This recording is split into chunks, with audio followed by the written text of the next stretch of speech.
Voici ce qu'on appelle une vache fistulée ou vache à hublot.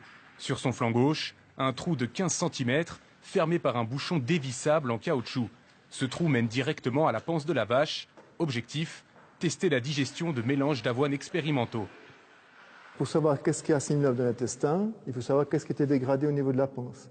Et pour ce faire, on met des sachets nylon contenant l'aliment qui nous intéresse à étudier.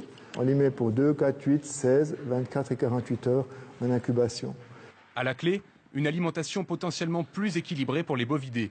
La fistulation est utilisée ici depuis plus de 30 ans avec l'approbation des autorités fédérales. La technique est spectaculaire, mais elle ne ferait pas souffrir les animaux. Donc une vache, si elle a un problème, elle va faire un signe. Donc là, on voit qu'il n'y a aucune pression, il n'y a aucune douleur. Leur espérance de vie et production de lait serait-elle aussi normale? Il faut dire que les 14 vaches fistulées de l'agroscope ne sont pas choisies au hasard. Particulièrement robustes, elles ont été opérées à l'âge de 3 ans. On ouvre l'abdomen et la partie de la panse qui est juste là en dessous, on la fixe sur la peau avec une suture. L'opération, il y a tout de même des douleurs post-opératoires pendant quelques jours. On n'a pas du tout d'indication qu'après la cicatrisation, disons 2 semaines après l'opération, qu'il y a encore des séquelles.